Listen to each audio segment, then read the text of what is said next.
What rights do people have, and where do they come from? Who gets to make decisions for others, and on what authority? And how can we organize society to meet people's needs? These questions challenged an entire nation during the upheaval of the French Revolution. By the end of the 18th century, Europe had undergone a profound intellectual and cultural shift known as the Enlightenment. Philosophers and artists promoted reason and human freedom over tradition and religion. The rise of a middle class and printed materials encouraged political awareness. And the American Revolution had turned a former English colony into an independent republic.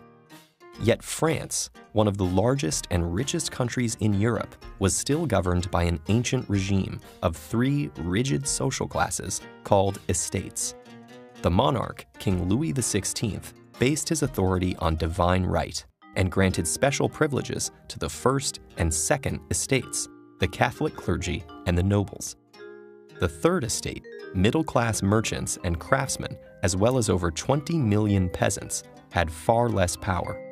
And they were the only ones who paid taxes, not just to the king, but to the other estates as well. In bad harvest years, taxation could leave peasants with almost nothing, while the king and nobles lived lavishly on their extracted wealth. But as France sank into debt due to its support of the American Revolution and its long-running war with England, change was needed. King Louis appointed Finance Minister Jacques Necker, who pushed for tax reforms and won public support by openly publishing the government's finances. But the king's advisors strongly opposed these initiatives. Desperate for a solution, the king called a meeting of the Estates General, an assembly of representatives from the three estates, for the first time in 175 years. Although the Third Estate represented 98% of the French population, its vote was equal to each of the other estates. And unsurprisingly, both of the upper classes favored keeping their privileges. Realizing they couldn't get fair representation, the Third Estate broke off, declared themselves the National Assembly, and pledged to draft a new constitution, with or without the other estates. King Louis ordered the First and Second Estates to meet with the National Assembly, but he also dismissed Necker, his popular finance minister. In response, thousands of outraged Parisians joined with sympathetic soldiers to storm the Bastille prison, a symbol of royal power and a large storehouse of weapons. The revolution had begun. As rebellion spread throughout the country, the feudal system was abolished. The Assembly's Declaration of the Rights of Man and Citizen proclaimed a radical idea for the time: that individual rights and freedoms were fundamental to human nature, and government existed only to protect them.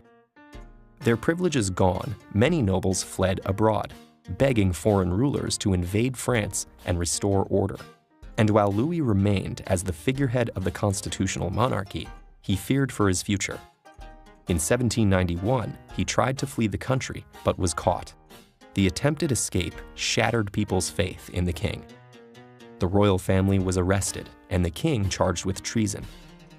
After a trial, the once revered king was publicly beheaded, signaling the end of 1,000 years of monarchy and finalizing the September 21st declaration of the First French Republic, governed by the motto Liberté, Égalité, Fraternité.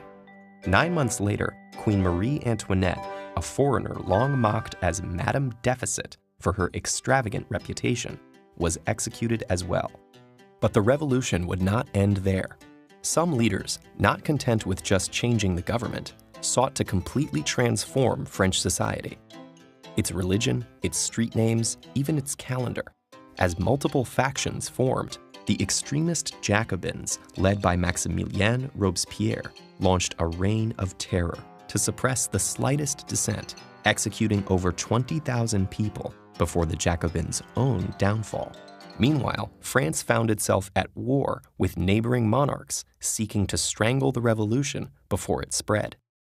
Amidst the chaos, a general named Napoleon Bonaparte took charge, becoming emperor as he claimed to defend the revolution's democratic values.